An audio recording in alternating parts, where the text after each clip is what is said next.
I don't really like talking about my own work, and I don't like writing so much about it, because I think that the work should be its own explanation, and people get it as far as they can get it. If they look deeply, they see it deeply. If they look in a shallow way, they see it shallow way. I know it's a typical thing now for museums to have huge amount of text about work before they even go and see the exhibit, and so they really have a tendency to know in a certain point of view before they even see the work. So I try not to talk about my work very much and just depend on people to come to their own conclusions. I know from some experience when I worked at the Metropolitan Museum that people walk first up to the label and try to find out what the work is about. But I think confusion is good, and I think not knowing is good, and I think trying to find out what the work is about is good. Everything for me is a little story. So I was working with people for a long time doing portraits and self-portraits and looking into the human psyche. And I got really tired of it, so I started looking outwards instead of inwards. And that took me into nature, and I felt in nature, I felt perfectly at home. I felt, I have a hard time even explaining it, but I felt really happy once I walked into landscape. Often I would walk around the mountains in the beginning and just be there, and it was important for me just to be there. And whenever I'm working now, I like to go to a place where I feel comfortable. It's not taking a little section, like all these pictures are like close-ups, but I have to feel the entire environment around me to feel comfortable. And so it's always nature and always to be surrounded by nature. Maybe because of its newness, or maybe because seeing video art has to become more usual or mundane for people.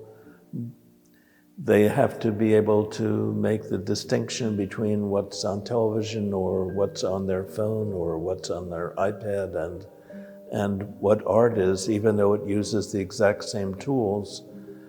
They have to be able to differentiate between video as an art form and video not as an art form.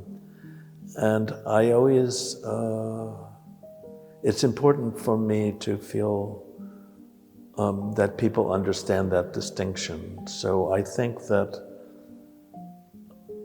for example, in photography, things are moving much faster now, but in photography it took at least 50 years as a medium before Strand and Stiglitz and started to discover the medium itself. And I think that needs to happen with video, just to understand the basic tools that video presents. I don't know that I can say it more than that. My point of view is that what I'm doing is from the point of view of what I'm doing. And what I'm doing is very specific, and I feel it's extremely influenced by photography and stillness of the camera, and so it's hard to tell. I worked in documentaries, so I know I'm not doing that. I've worked in film, so I know I'm not doing that.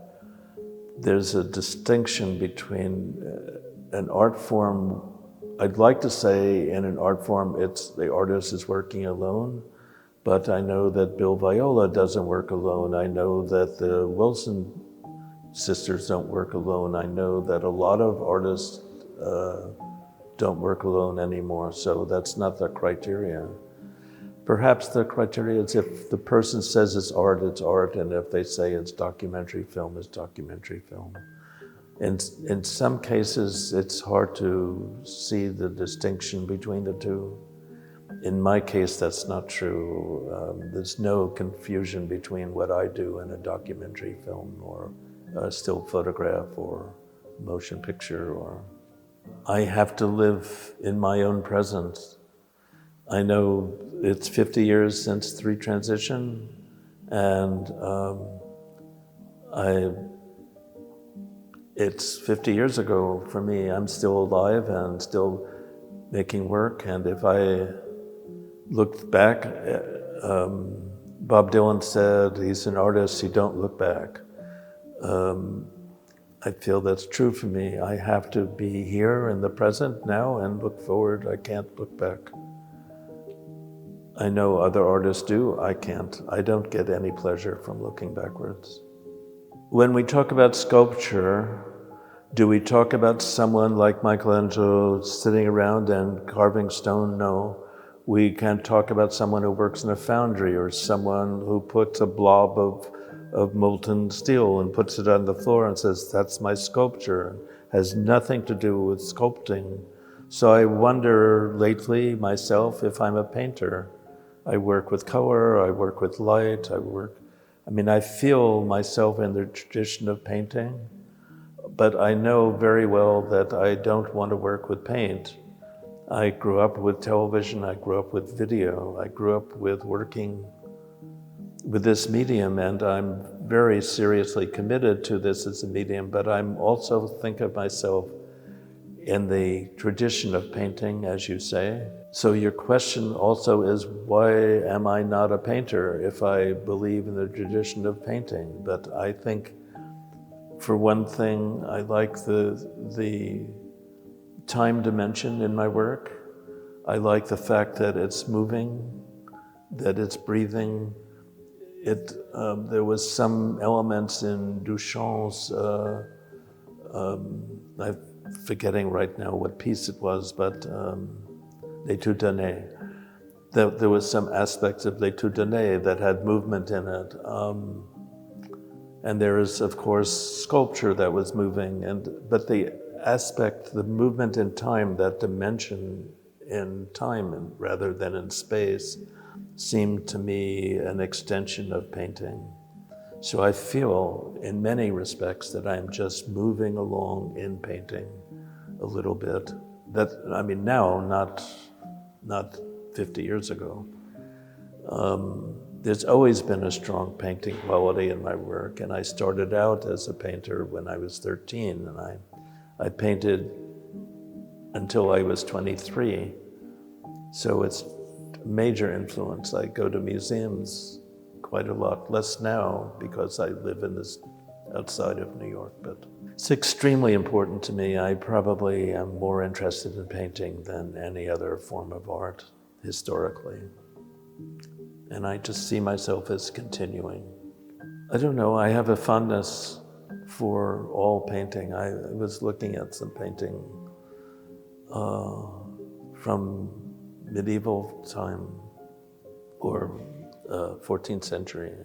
And I was just struck by it, the idea of line and color and depth. And it's, Assisi, St. Francis of Assisi, it's extraordinary. Or all these paintings in Umbria, it's just, there was a sense of what was going on in that period because of the spiritual aspects of the painting that meant quite a lot to me. In Florence, there's the cloister San Marco, the Plaza San Marco with the Fra Angelico. There was enormous amount of Fra Angelico in each of the monks' cells, and I thought, oh my God, can you imagine living with a Fra Angelico in your cell? just your bed and your table and this and your Fra Angelico. I mean, there's just so much to look at in this world, just to look. Anyway, all painting interests me. Maybe more older painting, more spiritual painting than contemporary, but then there's Mark Rothko, whose work seems very spiritual to me. I mean, art is art. When I first started out and people started saying video art, I said, no, not video art, art. But I lost and it became video art. But you have, in my little town, they have a little thing where everyone has shown their little paintings and here and there and, you know, all over the place. And does it matter? Does it make any serious painter? Does it make El Greco less than El Greco? Does it make any painter different than what they are? I mean, this is art and this is not art. This is amusement. This is, you know, we can just do it. I don't see this as a danger or even as an interference, other than if you're interested in art, you can look and see what's art. And if you're not interested in art, then you can look at all these things on, I don't know the name of social media, I'm sorry. But those programs. I don't see it as a danger at all, but I allow the position that I'm totally wrong, and it is a danger. But for me, the danger is maybe more in terms of education. If you show, say, this is a Fra Angelico and this is not a Fra Angelico, this is a so-and-so, a minor little piece of work on a little piece of cardboard, that you can see the difference, Fra Angelico and not Fra Angelico. It's understanding what art is, understanding the dimension of art, understanding the intention of art, understanding the intention of artists. I mean, when we look at Chartres Cathedral, there are all these works sculptured by unknown people, but they're still art. I think we need to judge art by the work of art and not by the name. Personally, I think that. But this is a question, from my point of view, of understanding what art is, not understanding what media is. I'm probably happier here than other places.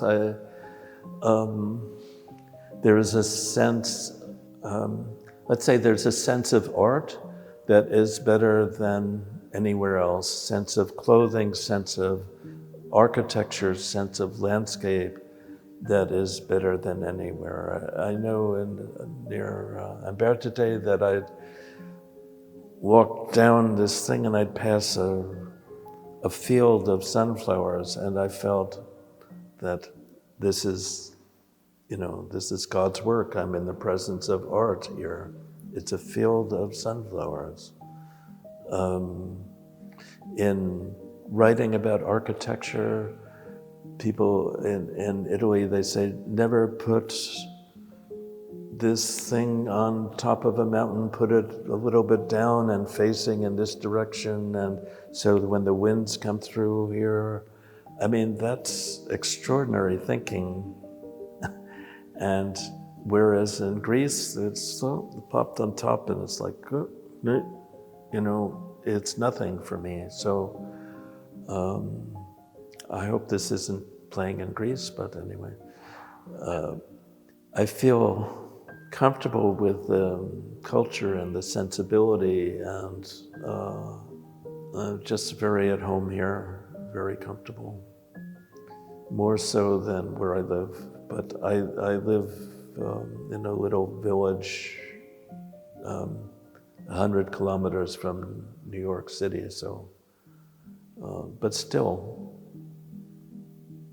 I miss the cafes, I miss sitting somewhere and having a cup of chocolate. It's just, life here is really extraordinary.